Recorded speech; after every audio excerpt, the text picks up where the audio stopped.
오늘은 구원의 시작과 과정과 끝이라는 제목으로 하나님의 말씀을 나누겠습니다. 구원의 시작과 과정과 끝.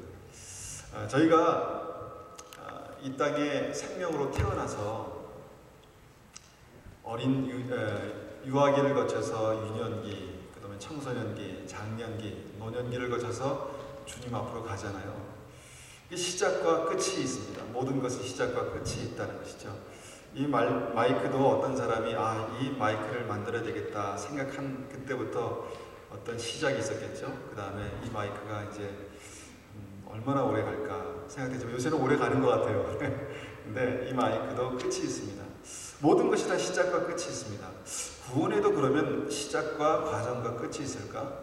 많은 사람들은 태어나서 죽는 것까지만 심각하게 생각합니다. 근데 정말 믿음이 있는 사람은 태어나서 살아가는 과정, 이게 중요하고 또 죽는 그 이후에 그것도 굉장히 중요합니다. 믿으면 믿을수록, 그 믿음이 깊어지면 깊어질수록 그 죽음 이후의 삶에 대해서 더 많은 관심을 갖게 되고 그것이 굉장히 중요한 것을 느낍니다. 근데 그것이 중요해지면서 다시 우리의 삶으로 돌아오니까 내가 오늘 살아가는 이 삶이 굉장히 중요하구나, 그런 생각을 합니다. 요 며칠간에 제가 조금 이렇게 우울하더라고요. 비가 와서 우울한 게 아니라 그 구약에 보니까 그 하나님의 사람들의 삶 속에 항상 기쁨만 있었던 게 아니더라고요. 항상 기쁨만 있었던 게 아니라 그 우울함도 있고 또 좀 뭐랄까 슬픔도 있고 그렇더라고요. 이게 왜 우울한가 이렇게 생각해 보니까 요새 특별히 더 제 자신에 대해서 많은 고민을 하게 되는 것 같아요. 내가 정말 하나님 앞에 올바른 목회를 하고 있나?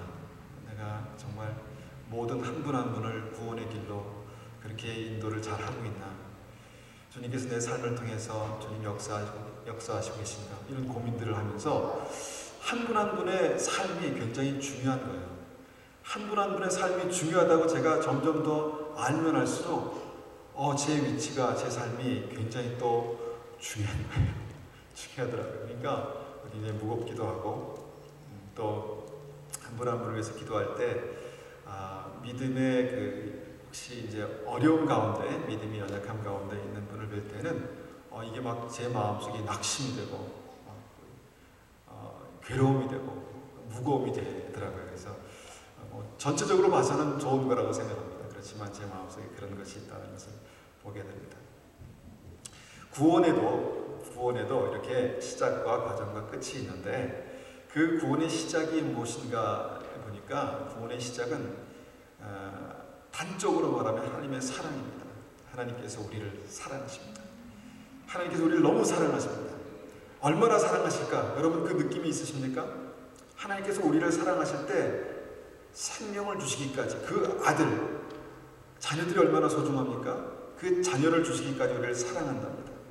그것이 하나님의 사랑이고 구원의 시작입니다. 그래서 그 사랑 때문에 예수님께서 이 땅에 오신 것이고 그 사랑 가운데 주님께서 십자가에 달려 돌아가신 것입니다. 구원의 시작은, 완전한 시작은 사랑입니다. 여러분 그 사랑을 얼마나 깊이 이해하고 계십니까? 내가 그 사랑을 깊이 이해하고 있다면 여러분 구원에 대해서 깊이 이해하고 계신 것입니다. 근데 그 사랑이 막연하고 그 사랑이 추상적이라면 아직도 그 구원에 대해서 우리가 깊이 이해하지 못한 것일 수도 있습니다. 구원받지 못한 것이다 그렇게 말씀드린 건 아닙니다. 그렇지만 하나님의 구원에 대해서, 하나님의 사랑에 대해서 깊이 이해하는 것은 하나님의 사랑에 대해서 깊이 이해하는 것입니다. 우리가 잘 아는 요한복음 3장 16절 말씀을 보면은 하나님께서 이처럼 사랑하사, 세상을 이처럼 사랑하사, 우리를 이처럼 사랑하사 그 아들을 주셨답니다. 그 아들을 주셨으니 이는 저를 믿는 자마다 멸망치 않고 영생을 얻게 하려 하십니다. 이것이 구원의 시작입니다. 얼마만큼 우리를 사랑하시나? 그 아들을 주실 만큼 사랑하시는 것이 구원의 시작이라는 것입니다. 모든 것이 있기 전에, 내가 하나님을 알기 전에, 하나님에 대해서 내가 전혀 모르는 그 시점에서 주님께서 그 구원의 역사를 시작하셨습니다. 베드로전서 3장 18절 보면은 주님께서 그렇게 사랑하셔서 이 땅에 오셔서 죽으셨다 이렇게 말씀하십니다.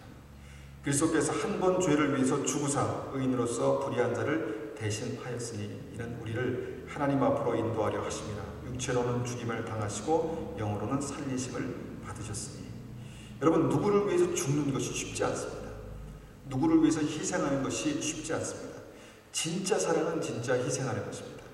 사랑하지 않으면 절대로 희생할 수 없습니다. 근데 주님께서는 우리를 사랑하셔서 우리가 희생할 만한 가치가 우리에게 그 의로움이 우리에게 없을 때 주님께서 우리를 위해서 십자가에 돌아가셨다. 그래서 구원의 역사가 시작됐다는 것입니다. 데살로니가전서 5장 10절에는 그러므로 깨든지 자든지 자기와 함께 살게 하려 하셨으니 이것이 하나님의 목적입니다. 이것이 십자가에서 죽으신 예수님의 목적이십니다. 주님께서 나를 영원히 주님과 함께 살자로 만드시기 원하십니다. 우리가 생각하는 것보다, 우리가 느끼는 것보다 주님은 더 간절하게 우리와 영원히 살기 원하십니다. 주님께서 그 간절함을 가지고 계십니다. 그래서 예배소 1장 7절 말씀처럼 우리가 그리스도 안에서 그의 은혜의 풍성함을 따라 그의 피로 말미암아 구속하셨다. 구속 곧 죄 사함을 받았다. 이렇게 말씀하십니다. 구속은 일방적으로 하나님께서 우리를 택하셔서 구별하셨다는 것입니다. 택하셔서 구별하셨다는 것입니다. 이것이 구원의 시작입니다.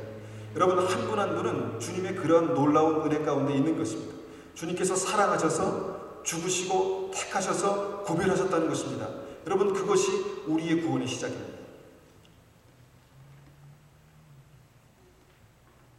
그 구속으로 말미암아 골로새서 1장 13절 14절 보니까 그가 우리를 흑암의 권세에서 건져내사 그의 사랑의 아들의 나라로 옮기셨으니 그 아들 안에서 우리가 구속 곧 죄사함을 얻었도다라고 다르게 표현하고 있습니다. 자, 우리를 구속하신 것은 우리를 흑암의 권세, 그 힘에서 우리를 붙들고 우리를 사망 가운데로 들어갈 수밖에 없게 하는 그 흑암의 권세에서 우리를 건져내셨다는 것입니다. 건져내셨습니다. 우리를 건져내셨습니다. 그리고 그의 사랑의 아들의 나라에 옮기셨습니다. 지금 우리는 지금 그 하나님의 나라에 있는 것입니다. 나라 안에 있는 것입니다. 그것이 구속이다 그렇게 말씀하십니다. 그래서 우리가 함께 보았던, 몇 번 보았던 예배소 2장 10절 말씀처럼 우리 고백이 이렇게 하나님 앞에 드려질 수 있는 것입니다. 우리를 창조하신 분은 하나님이십니다. 그리스도 예수 안에서 우리를 새 사람으로 변화시켜 착한 일을 하게 하신 분도 하나님이십니다. 하나님께서는 우리 안에 이미 오래전부터 선한 일을 계획해 놓으셨습니다. 우리의 삶이 선하게 되도록 그렇게 계획해 놓으셨습니다. 자, 이 말씀 보면은 내가 아니라는 것입니다. 하나님께서 하셨다는 것입니다. 하나님께서 하셨습니다. 예수님께서 우리를 새 사람으로 변화시키셨습니다. 착한 일을 하게 하셨습니다. 하나님께서 우리 안에 이미 오래전부터 이 일을 계획해 놓으셨습니다. 그리고 그 선한 삶을 살도록 그렇게 하셨습니다. 라고 그렇게 말씀하십니다. 하나님께서 하셨다는 것입니다. 하나님께서 이 모든 일에 주관자가 되신다, 하셨다는 것입니다. 자, 그러면 그 사건을 우리가 믿는 것, 이것을 우리가 믿음이라고 합니다. 믿음. 예수님께서 나를 위해서 십자가에 돌아가셨구나. 나를 그렇게 사랑하시는구나. 그래서 나를 하나님의 아들의 나라로 옮기셨구나. 구속하셨구나. 그것을 아는 것이, 그것을 믿는 것이 믿음입니다. 지금은 어떻게 하면 어떤 믿음의 어떤 우리 개인적인 사건에 대해서 얘기하는 것이 아니라 지금 하나님의 진리의 말씀만 가지고 우리가 얘기하는 것입니다. 아, 그것이 사랑이구나. 그것이 구속이구나. 그것이 믿음이구나. 하나님께서 시작하셨구나. 나의 공로가 아니구나. 주님께서 하신 일이구나. 라는 것을 아는 것입니다. 그런데 우리가 그 믿음의 과정에서 들어와서 우리가 지난번에 봤던 것이 구원의 과정 속에서 믿음은 단지 아는 것이 아니라 사는 것이다 라는 말씀을 드렸었습니다.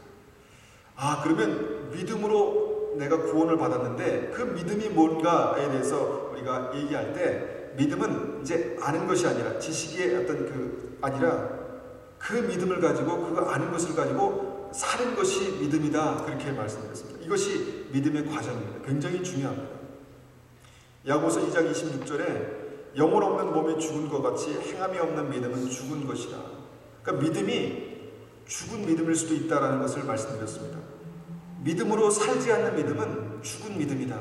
우리가 믿음으로 구원받았습니다. 우리가 믿음으로 지금 구원받는 받아서 생명의 길을 가고 있습니다. 그러면 생명의 길을 가는 사람 가운데 분명히 나타내야 될 증거는 뭐냐면 살아가는 것입니다. 살아가는 것입니다. 여러분, 믿지 않으면 살지 않습니다. 내가 먹어야지 산다는 믿음이 없으면 먹지 않겠죠. 내가 우리 자녀를 이렇게 가르치지 않으면 안 되겠다라는 믿음이 있기 때문에 우리가 그렇게 말하고 가르치는 것 아니겠습니까? 그래서 믿음이 있다면 산다는 것입니다.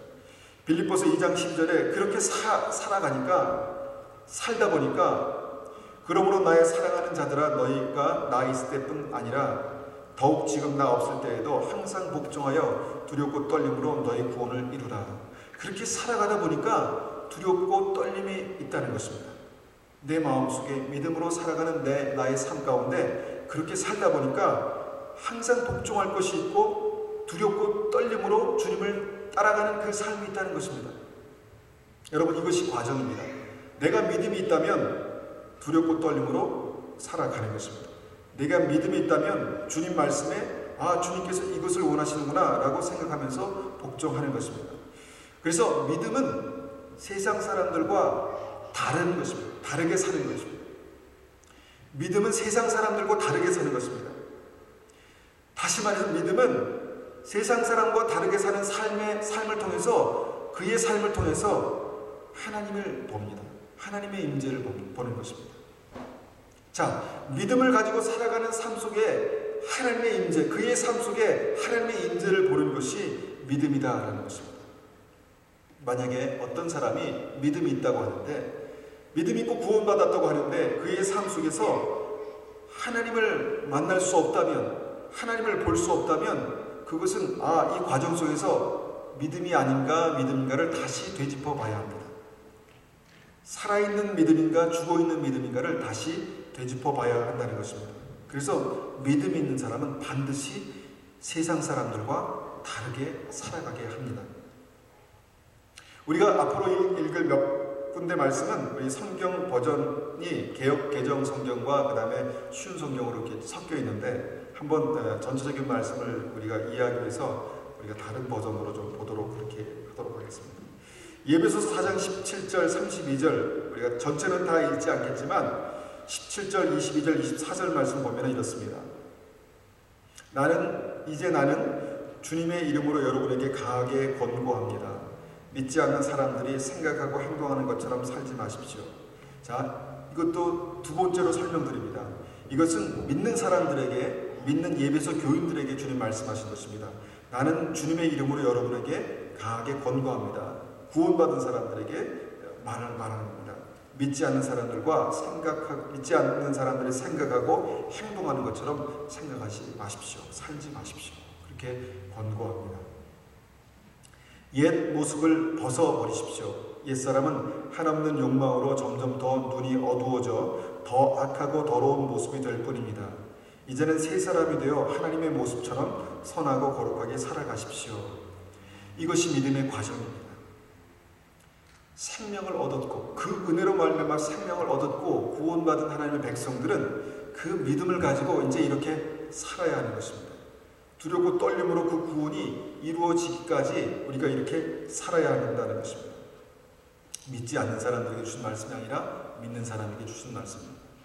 자, 25절, 26절, 27절 말씀 보면은 이 믿음은 마치 그런 전쟁과 같은 그런 싸움이다, 그렇게 말합니다. 예배소서 6장에서도 우리가 알고 있습니다. 예배소 6장 말씀에서 그것을 기록하고 있습니다. 25절, 26절, 27절 보니까 거짓말을 하지 말기 바랍니다. 우리는 한 몸에 속한 자들이니 서로를 진실하게 대하십시오.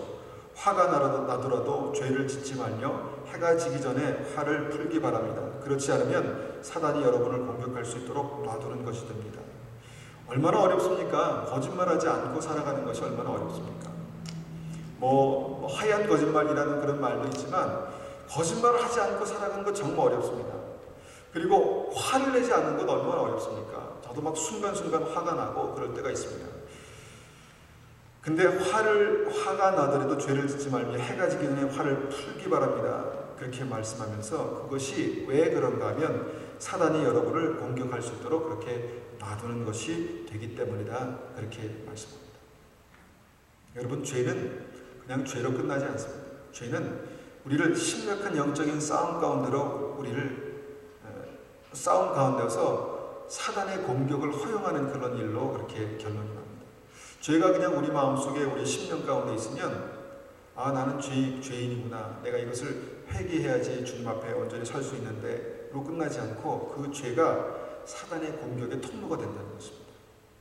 미움이 그렇고 또 화를 내는 것이 그렇고 여러 가지 성경에서 말씀하신 죄들이 사단이 우리의 삶을 통해서 역사하게 하는 그런 통로가 공격하게 할 수 있는 그런 빌미가 된다는 것입니다.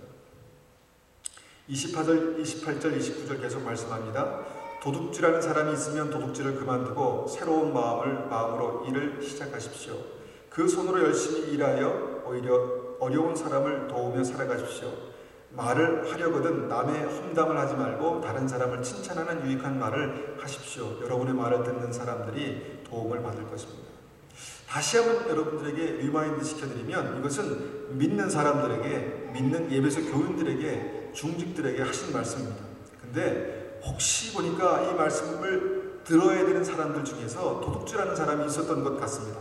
도둑질하는 사람이 있으면 도둑질을 그만두고 새로운 마음으로 일을 시작하십시오. 그렇게 말씀합니다. 남의 험담을 하지 말고 다른 사람을 칭찬하는 유익한 말을 하기 바랍니다. 이것은 이해가 갑니다. 우리가 쉽게 그렇게 될 수 있습니다. 쉽게 그럴 수 있는데 도둑질하는 사람, 이런 사람들도 있었나? 근데 다시 한번 생각해보면 구원받은 백성들 가운데서도 이런 옛 습관에 젖어 있는 사람들이 있었다는 것입니다.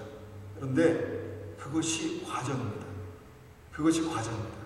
구원받은 사람도 그런 죄 가운데 있을 수 있습니다. 그런 실수를 할 수 있습니다. 과정입니다. 근데 30절에 보니까 또한 이런 것에 대해서 이렇게 말씀합니다. 하나님의 성령을 슬프게 하지 마십시오. 하나님께서는 마지막 날에 여러분이 구원받을 것을 보증하시기 위해서 우리에게 성령을 보내주셨습니다. 성령이 우리에게 오신 이유는 마지막 날에 우리의 구원의 보증이 되기 위해서인데 성령께서 왜 슬퍼하실까요? 우리 안에서 왜 슬퍼하실까요? 우리 안에 죄가 있으면 왜 슬퍼하실까요? 죄를 지었으니까? 하나님 싫어하시는 죄를 지었으니까? 아닙니다. 성령께서 슬퍼하실 만한 이유가 마지막 날의 구원에 관련된 일이기 때문에 슬퍼한다는 것입니다. 원한을 품거나 화내지 마십시오. 31절에 가시도 친 말로 다른 사람의 마음을 아프게 하지 마십시오. 친절히 대하고 사랑과 온유함으로 하나님이 그리스도 안에서 여러분을 용서하신 것 같이 서로를 용서하십시오. 여러분, 이것이 믿음입니다. 그냥 선하게 살라는 하나님의 말씀이 아니라 이것이 믿음입니다. 우리가 이렇게 살지 못하면 성령께서 우리 안에 심하게 근심하십니다. 왜 근심하는가? 이것이 마지막 날에 구원받을 것을 주님께서 보증하시는 그 삶 속에서 그 성령께서 우리 안에 계신데 그 성령께서 근심하는 이유가 있습니다. 데살로니가전서 5장 19절 22절 보니까 이렇게 말씀합니다. 성령을 소멸치 말며 예언을 멸치 말고 범사에 헤아려 좋은 것을 취하고 악은 모든 모양이라도 버려라. 성령을 소멸치 말라라고 말씀하신 주님은 그냥 우리에게 어떤 경고나 위협으로 그냥 말씀하신 게 아니라 소멸될 수 있기 때문에 이렇게 말씀하신 것입니다. 성경은 한 올도 한 문장도 허투루 이렇게 쓰인 말씀이 없습니다. 성령을 소멸할 수 있기 때문에 성령을 소멸치 말라고 말씀하신 것입니다. 모든 악을 버리라고 말씀하시고 그 모양이라도 버리라고 말씀하신 분이 우리 안에서 그 성령께서 우리 안에 계시고 그 성령께서 우리가 그 죄 가운데 있을 때 슬퍼하시는 것입니다. 왜냐하면 우리가 죄 가운데 계속해서 그 죄를 허용하고 그것을 아무렇지도 않게 여긴다면, 그냥 아무렇지 않게 우리가 죄 가운데 살아간다면 성령을 소멸한다는 것이 어떤 것일까 우리가 여러 가지로 이해할 수 있겠지만 성령께서 우리를 떠나가실 수도 있다는 것입니다. 사울에게 그런 일이 있었습니다. 사울에게 성령께서 떠나가셨다. 하나님의 영이 그를 떠나셨다. 이렇게 말씀하십니다. 여러분, 우리 안에 성령께서 계십니다. 우리 안에 믿음의 보증으로 성령께서 계십니다. 그리고 우리가 예배할 때마다 주님을 알게 하시고 찾게 하시고 은혜를 경험하게 하십니다. 그런데 우리가 계속해서 죄 가운데 산다면 그것은 믿는 사람의 삶이 아닙니다. 정상적인 믿는 사람의 삶이 아닙니다. 왜냐하면 성령께서 근심하시고 성령께서 떠나가실 수 있기 때문입니다. 이것 때문에 우리가 두렵고 떨림이 있는 것입니다. 특별히 우리의 삶 속에 죄를 볼 때, 죄가 우리의 삶 가운데 들어와 있을 때 우리가 떨림이 있어야 한다는 것입니다. 그래서 이 말씀 전체를 봤을 때 믿음이 있는 사람들에게 거룩한 삶을 살도록 그렇게 인도하는 것입니다. 믿음은 그 삶을 통해서 그렇게 하나님을 닮아가는 것이 믿음입니다. 우리가 믿음이 있다고 하는데 날마다 하나님을 닮아가지 않고 사단을 닮아가고 있다면 그것은 믿음이 아닙니다. 우리가 생명을 얻고 구원을 받았다고 고백하는데 여러분, 언제까지 우리가 계속해서 하나님을 닮지 않고 사단을 닮아가는데 나는 구원받았다고 그렇게 고백할 수 있겠습니까? 우리가 날마다 하나님을 닮아가고 우리 삶을 통해서 거룩하신 하나님을 볼 수 있어야 합니다. 우리가 서로의 만남을 통해서 우리가 사랑하고 중보하고 섬기고 희생합니다. 근데 그의 삶 가운데 그런 삶을 통해서 우리가 하나님을 보게 되는 것입니다. 여러분, 하나님을 드러내는 것입니다. 하나님의 영광을 드러내는 것입니다. 내가 미워하고 싶을 때 미워하고 판단하고 싶을 때 판단하고 또 독소를 말하고 싶을 때 그렇게 말하면서 우리가 믿음의 길을 온전케 갈 수 있다. 이것은 위험한 일입니다. 두렵고 떨려야 하는 그런 부분입니다. 우리가 믿음의 길을 정상적으로 온전히 가고 있다면 그 믿음은 날마다 우리를 그리스도의 보혈로 깨끗게 하고 말씀으로 깨끗게 하고 온전케 합니다. 시간이 갈수록 우리의 삶 속에 죄가 증가하고 있다면, 그 죄가 우리 삶 속에 여전히 그냥 남겨져 있다면 여러분, 그것이 하나님의 나라에 들어갈 수 있는 믿음인가는 우리가 다시 한번 생각해 봐야 한다는 것입니다. 예배소서 5장 말씀에 지난번에도 우리가 말씀을 보았지만 여기에서 그렇게 분명히 말씀하고 있습니다. 여러분은 하나님의 사랑하시는 자녀들입니다. 여러분, 이건 단정지었습니다. 여러분은 하나님이 사랑하시는 자녀들입니다. 그러므로 하나님을 닮으려고 노력하십시오. 왜냐하면 자녀들이지만 아직 하나님을 온전히 닮지 못했습니다. 우리에겐 소망입니다. 내가 온전치 못함에도 불구하고 주님은 나를 자녀라고 말씀하시는구나. 그래서 하나님의 자녀들에게 지금 말씀하신 것입니다. 그러므로 하나님을 닮으려고 노력하십시오. 이렇게 말씀하십니다. 그리스도께서 우리를 사랑하신 것처럼 다른 사람을 사랑하십시오. 여러분, 이것이 믿음입니다. 예수님께서 나를 사랑하신 것처럼 내가 다른 사람을 사랑하는 것이 믿음입니다. 그리스도께서는 우리를 위해 자신을 내어주시어 하나님 앞에 향기나는 희생 제물이 되셨습니다. 여러분, 믿는 자녀들에게 3절 이하의 말씀도 믿는 자녀들에게 주신 말씀입니다. 성적인 죄를 짓지 않도록 조심하십시오. 어떤 종류의 악이나 탐욕도 틈타지 못하게 하십시오. 이런 것들은 하나님의 거룩한 백성에게 적합하지 못한 것들입니다. 이방인들에게, 믿지 않는 사람에게, 구원받지 못한 사람들에게 주신 말씀이 아니라 하나님이 사랑하는 자녀들에게 주셨습니다. 성적인 죄를 짓지 않도록 조심하십시오. 그 죄가 있을 수 있습니다. 그 죄가 있다고 해서 우리가 구원받지 못한 것은 아닙니다. 그렇지만 우리가 믿음으로, 두렵고 떨림으로 그것을 제하여 버리는 것이 믿음입니다. 그것이 주님께로 한 발 한 발 가는 것입니다. 더러운 말이나 저속한 농담을 입에 담지 말며 늘 입에 감사가 넘치게 하십시오. 음란하고 더러우며 욕심에 가득 찬 자는 하나님 나라에 들어갈 수 없음을 알고 있을 것입니다. 다시 말씀드립니다. 이것은 하나님이 사랑하시는 자녀들에게 주신 말씀입니다. 음란하고 더러우며 욕심에 가득 찬 자는 하나님 나라에 들어갈 수 없다고 말씀하셨는데, 내 마음속에 그런 것들이 만약에 가득 차 있다면 여러분, 그것을 두고 어떻게 우리가 온전하게 신앙생활을 할 수 있겠습니까? 그런 마음을 가지고 어떻게 주님 앞에 나올 수 있겠습니까? 주님 앞에 두렵고 떨려야 되는 부분이 바로 이 대목입니다. 이 부분입니다. 주님께서 그런 사람은 하나님께서 사랑하시고 또 구별하셨다 할지라도 하나님 나라에 들어갈 수 없다라고 말씀하셨기 때문에 우리가 두렵고 떨림으로 주님 앞에 이 말씀을 받아야 한다는 것입니다. 왜냐하면 이 모든 것에 5절 중간에 이 모든 것에 관심을 두는 것은 하나님 위에 거짓 우상을 섬기는 것과 같습니다. 여러분, 구약에서 하나님께서 우상 숭배자들 얼마나 무섭게 다루셨습니까? 우상 숭배에 대해서 얼마나 그렇게 하나님 혹독하게 말씀하셨습니까? 근데 지금 우상이 어디 있습니까? 지금 아사야가 어디 있습니까? 바알이 어디 있습니까? 그런데 이 모든 것에 관심을 두는 것이 바로 거짓 우상을 섬기는 것과 같다라고 그렇게 말씀하십니다. 이 시대의 사단은 우리에게 다른 모습으로 그 우상을 제시합니다. 이 시대의 사단은 지금 다른 모습으로 우리에게 우상을 보여주고 있습니다. 그런데 우리가 아무 생각 없이 그것을 따라가고 있다면 우리는 우상 숭배하는 것과 같습니다라고 성경은 하나님의 자녀들에게 이렇게 말씀하고 있는 것입니다. 여러분, 애통하는 자가 복이 있다고 말씀하십니다. 애통하는 자가 복이 있는 것입니다. 항상 기뻐할 필요가 있지만 항상 기뻐하라 라고 우리가 말씀하셨을 때 그것은 우리가 고난과 어려움 가운데서 항상 기뻐할 필요가 있다라고 말씀하신 것이고, 애통하는 자가 복이 있다라고 말씀하실 때 이 애통함은 주님, 내가 주님 앞에 섰을 때 주님, 이런 죄가 아직 내 안에 있습니다. 주님, 나를 긍휼히 여겨 주십시오. 나를 불쌍히 여겨 주십시오. 내가 주님 믿음의 온전한 삶을 살기를 원합니다 라고 애통하는 자에게 복이 있다는 것입니다.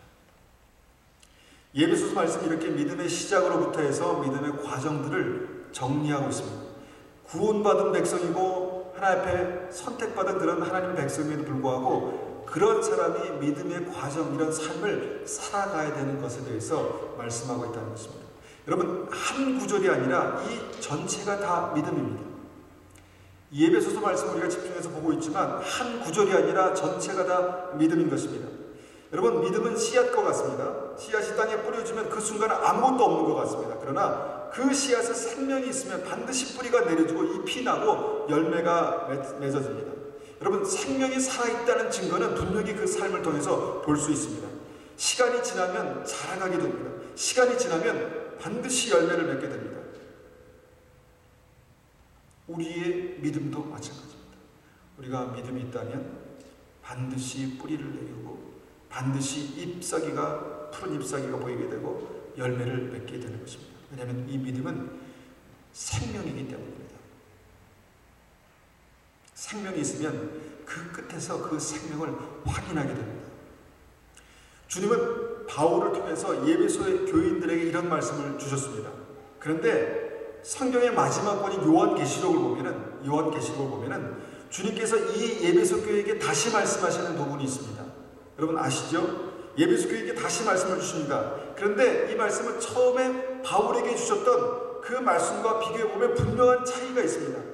예배소의 교회에게 주신 첫 번째 바울을 통한 말씀은 믿음을 가지고 어떻게 살아가야 하는지에 대한 그런 권면의 말씀들을 그렇게 기록하고 있습니다. 구원받은 자들, 하나님의 자녀들은, 하나님의 백성들은 믿음을 가지고 이렇게 살아야 합니다 라고 그렇게 권면하는 말씀들을 기록하고 있습니다.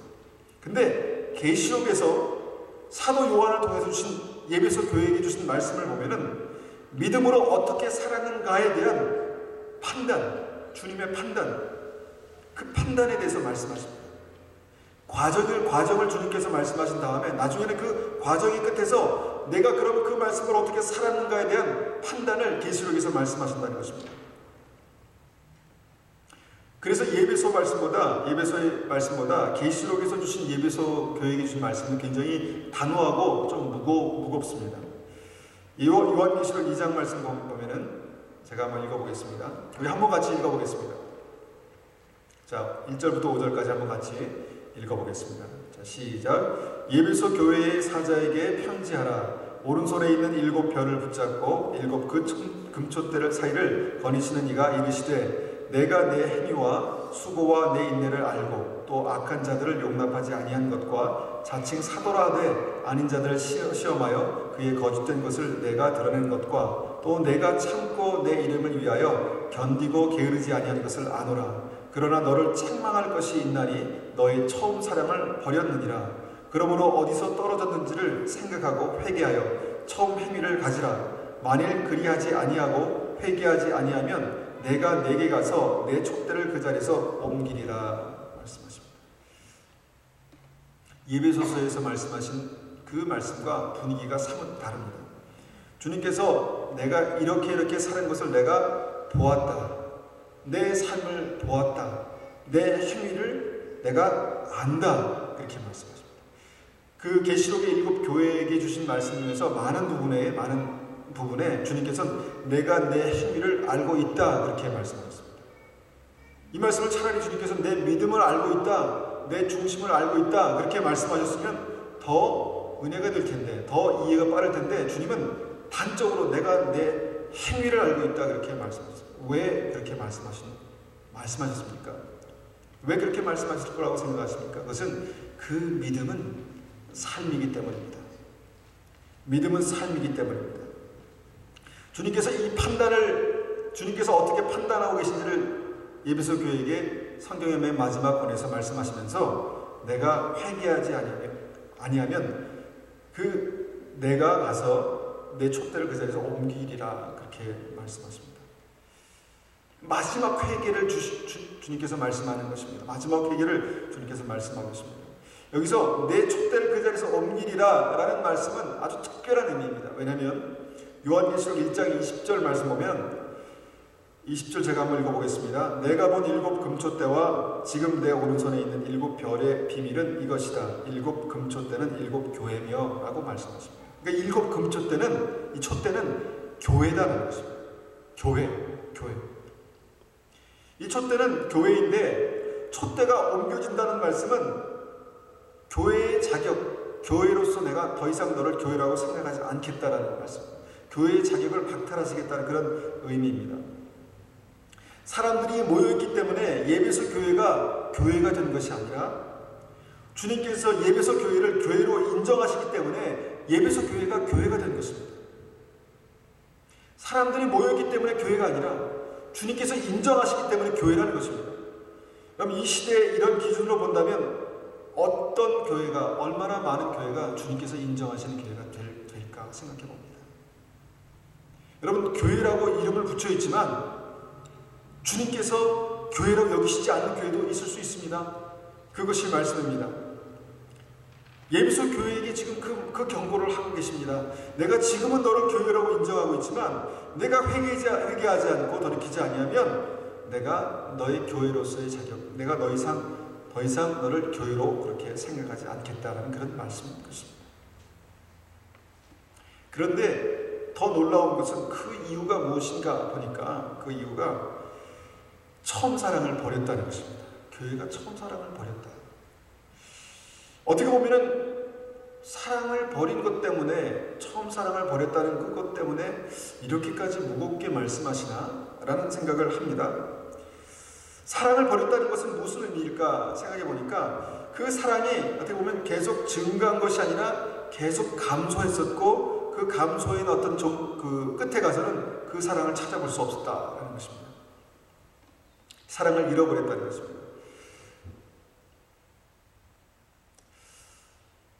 우리가 이 시점에서 예배소 교회가 어떻게 그 사랑을 버렸을까? 예배소 교회가 어떻게 해서 그 사랑을 버렸을까를 다시 한번 보기 위해서는 예배소서 말씀으로 다시 한번 돌아와 볼 필요가 있습니다. 예배소 1장 말씀에, 예배소 5장 말씀에 1절 말씀에 이렇게 말씀합니다. 여러분은 하나님이 사랑하는 자녀들입니다. 그러므로 하나님을 닮으려고 노력하십시오. 그 사랑이 무엇인가 하니까 사랑을 받은 자녀들, 사랑하는 자녀들은 그 사랑은 뭐냐면 하나님을 닮아가는 것을 이제 사랑이라고 이렇게 표현하고 있습니다.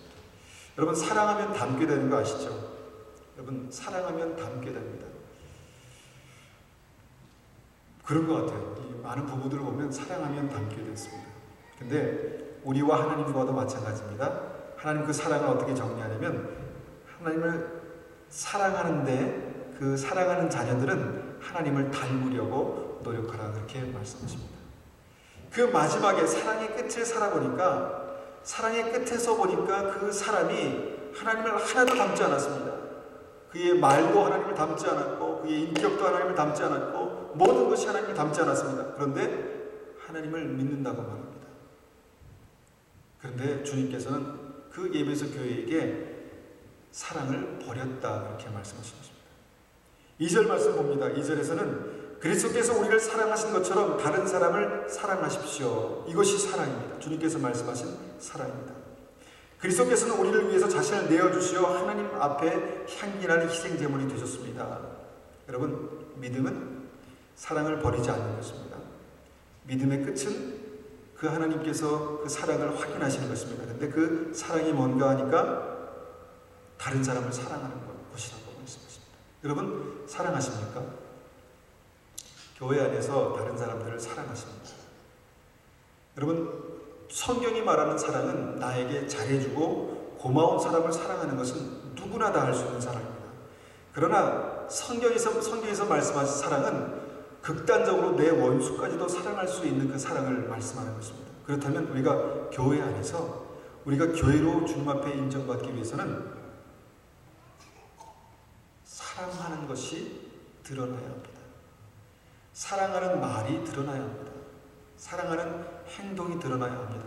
그때 주님께서 내가 그 사랑을 지켰구나, 끝까지 지켰구나.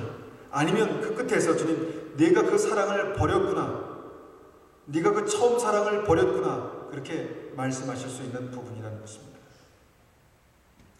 3절, 4절, 5절도 다시 한번 봅니다. 성적인 죄를 짓지 않도록 조심하십시오. 어떤 종류의 악이나 탐욕도 틈타지 못하게 하십시오. 이런 것들은 하나님의 거룩한 백성에게 적합하지 못한 것들입니다. 더러운 말이나 저속한 농담을 입에 담지 말며 늘 입에 감사가 넘치게 하십시오. 음란하고 더러움의 욕심에 가득 찬 자는 하나님 나라에 들어갈 수 없음을 알고 있을 것입니다. 이 모든 것에 관심을 두는 것은 하나님 이외의 거짓 우상을 섬기는 것과 같습니다.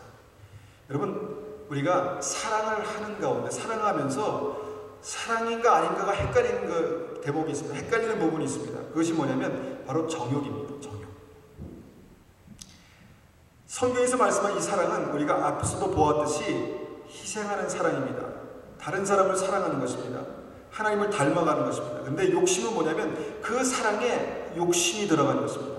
나를 위해서, 나만을 위해서 내 중심으로 사랑하는 것입니다. 이것을 정욕, 욕심이다 이렇게 말합니다.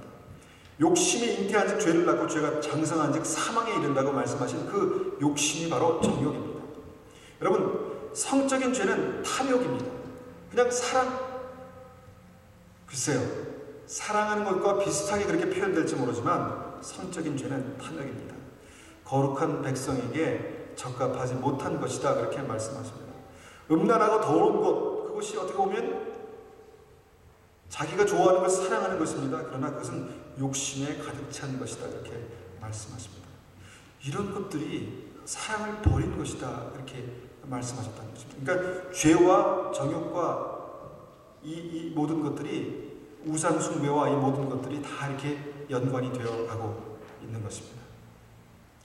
사랑을 버린 것에 대해서 주님은 내가 회개하지 않으면 내가 너를 더 이상 교회로 생각하지 않겠다.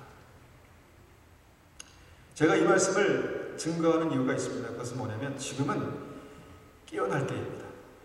세상의 여러 가지를 보았을 때, 세상의 여러 가지 흘러가는 것을 보았을 때 지금은 믿음의 온전함을 회복해야 될 때입니다. 많은 교인들이 그렇게 살고 있다고 우리가 그렇게 사는 것은 옳지 못합니다. 그렇게 살기 때문에 교회가 지금은 세상에서 빛과 소금이 되지 못하고 있습니다. 아무도 교회를 칭찬하지 않습니다. 교회 다니는 것이 더 이상 우리에게 어떤 득이 되지 않습니다. 분명히 주님께서는 계시록 말씀을 통해서 예비소 교회에게 수고했다, 인내했다, 악한 자들 네가 용납하지 않았구나 칭찬하셨습니다. 그런데 어느 시점부터 주님께서 가장 중요하게 여기시는 그것을 잃어버렸는데 그것은 뭐냐면 처음 사랑을 잃어버렸습니다. 처음 사랑을. 아마도 그 처음 사랑을 잃어버린 것은 다른 사람 아무도 눈치채지 못할 수도 있습니다. 그러나 주님께서는 마지막 때에 정확히 그것을 보고 계셨다는 것입니다. 그 마음속에 있는 욕심과 정욕과 우상 숭배를 버리지 못했습니다. 끝까지 그것을 가지고 살아갔는데 나도 그렇게 살다 보니까 혼동이 됐습니다. 이게 진짜 사랑인 것처럼, 이게 진짜 믿음인 것처럼, 이렇게 살아도 괜찮은 것처럼 혼동이 됐습니다. 그런데 주님은 처음 사랑을 내가 버렸다 이렇게 말씀하시는 것입니다. 이것이 실제라면, 이 모든 말씀이 실제라면 구원이 바로 우리가 두렵고 떨림으로 이루어가는 것이 맞습니다. 이것이 실제라면 항상 두렵고 떨림으로, 항상 복종하여 두렵고 떨림으로 너희 구원을 이루라 라는 말씀이 맞는 것입니다. 구원은 이렇게 우리의 삶을 통해서 이루어져 가고 있습니다. 우리가 그렇기 때문에 우리에게 애통함이 있어야 되는 것이고 두렵고 떨림이 있어야 되는 것입니다.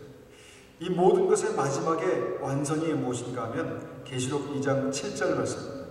자, 제가 오늘 말씀드린 이 설교의 가장 핵심적인 이 구원의 완성은 무엇인가 하면 2장 7절 말씀 제가 보겠습니다. 귀 있는 자는 성령이 교회들에게 하시는 말씀을 들을지어다. 이 길은 그에게는 내가 하나님의 낙원에 있는 생명나무의 열매를 주어 먹게 하리라. 이것이 구원의 끝입니다. 완성입니다. 생명나무의 그 열매를 먹는 그 순간, 주님께서 승리했다라고 말씀하시는 그 순간, 그것이 구원의 끝을 보게 되는 것입니다. 여러분, 우리가 우리의 삶 속에서 교회에 다닌다고 안심하는 것은 이릅니다. 내가 믿음으로 하나님의 구원에 대해서, 복음에 대해서 알고 있다고 생각하는 것으로 안심하는 것은 이릅니다.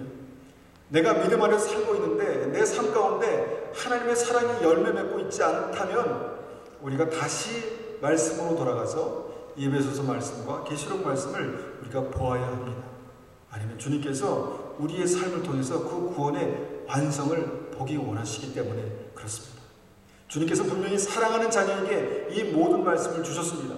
이방인들에게 믿지 않는 자가 아니라 사랑하는 자들에게 이 모든 말씀을 주셨습니다. 그래서 우리가 주님께서 우리에게 그 보좌 앞에서 내가 승리했다, 내가 생명나무의 열매를 먹을 자격이 있다 라고 말씀하신 그때까지 우리가 믿음으로 사는 것, 그것이 믿음입니다. 우리의 삶 가운데 그런 믿음이 우리의 삶 속에 열매 맺고 그런 믿음이 우리의 삶 가운데 역사하시는 성도님들이 되시기를 축원합니다. 우리 한번 같이 기도하겠습니다.